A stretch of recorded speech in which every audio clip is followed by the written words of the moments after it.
My fiancé lied about being fluent in Korean for 3 years, and now I don't know what to think. Original post. I've been with Daniel for 3 years now. We first met in college, and we pretty much instantly hit it off. I'm full Korean, while he's half Korean, even though he doesn't look like it at all. I was slightly disappointed when I found out that he didn't speak Korean. Pretty much everyone in my family speaks it, so more than anything, I thought it would be an issue, but it wasn't. He told me that he didn't know it, but he was studying it, which I thought was a nice gesture. He met my parents for the first time, and they speak English but prefer not to speak it much. My parents complained to me pretty much the entire night, and even badmouthed him quite a bit because of his actions and not understanding. I didn't know at the time, but I really defended him. Although most dinners at my parents' house were fake nice to him, I tried my best to stick up for him. The first time my parents met his dad and his sister, they spoke very poorly of them. It was downright insulting. His dad had some pretty rude, weird behavior that was frowned upon. I would always talk with my parents on the phone while we lived on campus, often on speakerphone, and Daniel would just kind of play dumb. Even with my friends, many of them were very rude to him after I told them he didn't understand it. He proposed to me at our favorite park 3 months ago in Korean, and I was so blown away by it. I thought it was the sweetest thing in the world. I cried for joy and happily accepted. I was so proud of him. Fast forward to last week. One of Daniel's old-time friends had returned from his assignment overseas and met us for dinner. He's a really nice and respectable guy. He talks and just full-blown starts speaking in Korean to Daniel, and I'm taken aback. Oh, he doesn't know much. He's still learning. The guy scratches his head and goes, "Daniel is the guy who helped teach me Korean. What are you talking about?" At first, I didn't know what to think. I was relieved and excited that Daniel actually knew it, but the more I thought about it, the more angry I became. When I confronted him about why he didn't tell me sooner, he said that when his mother passed on his 18th birthday, he stopped speaking it altogether and just started telling people he didn't understand it. He said that it reminds him of her, which is understandable, but I don't know if I can accept something like that. When I told my parents, my dad was overjoyed while my mother had a panicked look on her face as she recalled all the nasty things they said about him and his family in front of them. My dad seemed to brush it off and fully understood Daniel's reasoning for not speaking it anymore, but I don't know if I can be so forgiving. I feel like he's been secretly spying on me for the past 3 years. He lied to me about it, even my friends. He treated everyone so kindly even though they all, at some point, talked badly about him. I don't know if he's noble and romantic or if he's just been using it to his advantage. Our relationship is otherwise perfect, and it seems like such a silly, minor detail to get upset over, but I don't know. Any outside perspective or input? Am I wrong for not letting this go so lightly? I think he should have told me way sooner.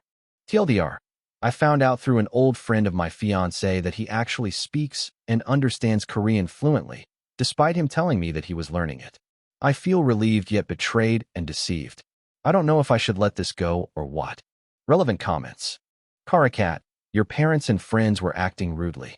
They should apologize to him and hope he's happy to forgive. As for you, you're in a relationship for 3 years, yet never took an interest in how his Korean studies were going or tried to have a conversation with him to practice what he's learned. Opie, not really. I would say little phrases here and there, and he would respond accordingly for the most part. I never actually sat down with him because, everyone says they'll learn a language someday. I didn't think he would actually stick with it. He always studied on his own time. Another kitty.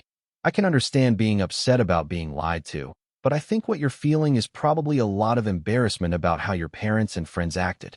Sometimes people who are biracial are used to not being accepted by one or both sides of their cultures. No matter what he does, to some people, Daniel will never be Korean enough, even though that's part of who he is.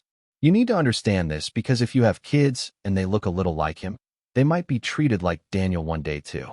Don't you wonder how your boyfriend was able to sit through all that abuse and not say anything? And why he would still be with you after all that? If anything, he has a right to be mad and judge you for having these kinds of people in your life. But maybe he is a calm enough person to know that when people say bad things about you, it shows you more about their character than yours. Or maybe, sadly, he has seen this kind of negative and judgmental behavior before from other relatives. I suspect that this might be the case. He is used to people judging him because they've judged him all his life, and he has learned to just brush it off. Like I said, I do understand feeling upset that he wasn't completely honest with you. You want to be in a relationship with someone who is able to trust you, and 3 years is a long time. However, I can understand where he's coming from too. Talk it over. See if you can use this to come to a deeper understanding of each other. Maybe you can use this to become a stronger person who can stand up to your relatives and friends more, or be a better example at least. And maybe you can have a better understanding of his heart and character. This may put a distance between you, but you can also choose to let it draw you closer. Opie, I'll admit a lot of my feeling is embarrassment. After that dinner, when we got back to our apartment, I looked him in the eyes and cried like a little baby. I didn't really know what to say or do, and the only thing in my mind was how shitty my friends and family were to him, and how he would face them over and over again willingly. You make good points, and I do think I'm being selfish trying to make this about me when it should be about him or us. I want to see it in a positive way and use it to bring us closer. I guess I'm just like my parents when I say I have this small doubt in the back of my mind preventing me from doing so wholeheartedly. Update. First, I want to say that I admit I was totally wrong for trying to make this about me, and I realized my parents and friends, as well as myself, were all horrible people, which I agree with. I spoke with Daniel the same day I posted the thread. I actually invited him over to my parents' place for dinner, but before that, I stopped by his parents' house to apologize to him, his dad, and his younger sister for everything, because I felt so embarrassed and horrible. I apologized profusely to his dad, who did nothing but laugh. His dad was beyond understanding and actually spoke Korean quite well himself. He actually laughed, saying that he understands why my parents were the way they are. He even told me about the story of when he first met Daniel's mom's parents in Korea and how much she warned him about their behavior. He said that she explained it to him, and he understood and was able to respect where their concerns were coming from in terms of wanting to preserve their language and all heritage. He told me it started off rocky, but they shut up so fast when he surprised them and spoke it fluently. He said his relationship with her parents is stronger than ever, especially since she passed away, and he calls them twice a week just to chat. He said that when he heard that I stuck up for Daniel, he was proud of me, even though he never said anything.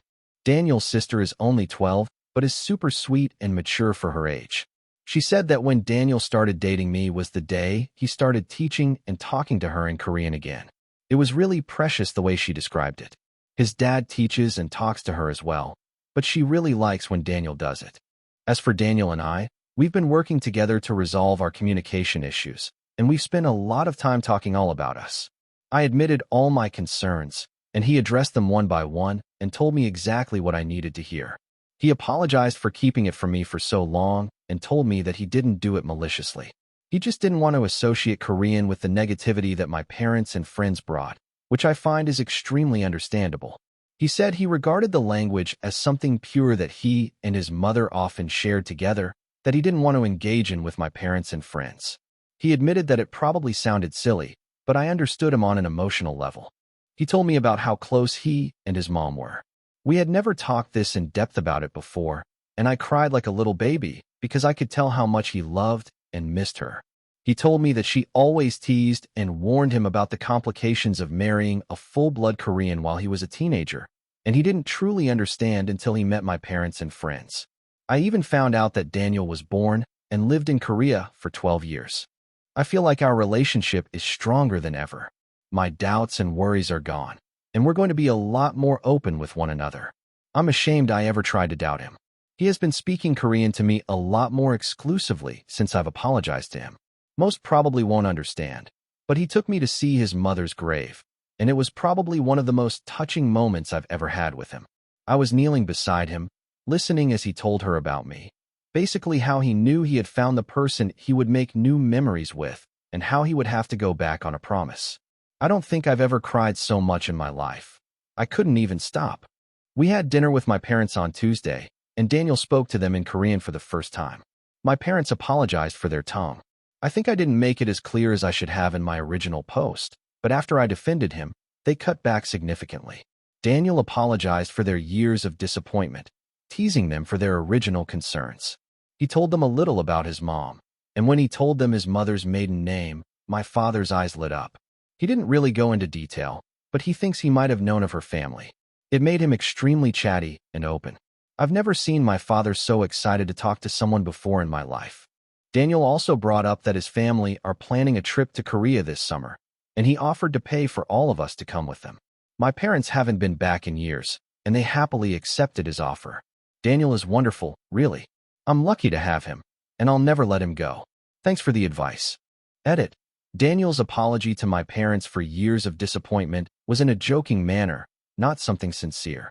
It was meant as a joke, and everyone laughed about it, sort of like breaking the ice or easing the tension in the room.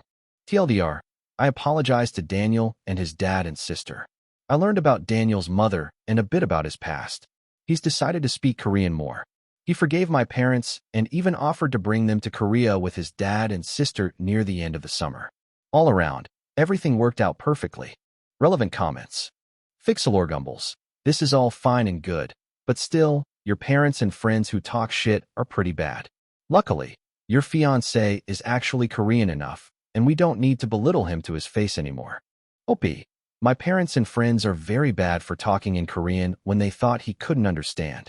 I realized the magnitude of their actions, and I've even told Daniel that if he wanted us, or just himself, to go low contact or no contact with them, then I would totally support and understand. I think my first post exaggerated the number of times they did this. After I defended him the first time, they cut back significantly. If Daniel is willing and able to forgive them, then I'm just going to leave it at that. There's no point in me forcing an issue that he doesn't seem concerned over. He's a much better person than myself, for sure, because I would hold it against them. But Daniel values family bonds quite highly, and he wants to have a relationship with my parents, and he wants me to keep a good relationship with them as well. As for my friends, I'll be cutting many of them out of my life. Donnie Panani, I'm sorry, but I have to ask, how is Daniel so forgiving of your parents? It seems like they were being downright shitbags to him for absolutely no reason. Is that customary or something? Don't speak our language? We'll just talk shit behind your back? OP, I'm surprised Daniel could forgive your parents, but he's a better man than I am. I'm just a little upset at my own culture's exclusivity and superiority complex. It's just so annoying at times. I feel the same way, and honestly, Daniel is one of a kind, I feel like, in terms of forgiveness. But after talking to him about his mom and family, I realized that he regards family very highly and doesn't believe in cutting ties over insulting behavior. He told me that his grandparents are guilty of this superiority and exclusivity complex that my parents seem to have had. All I can say is that we'll try our best to break this cycle, at least with our direct families, and I'll teach my future kids the importance of respect regardless of appearance, race, or tone. Thank you for watching. If you haven't subscribed yet, please do so and hit the notification bell to stay updated with more shocking real-life stories happening around you.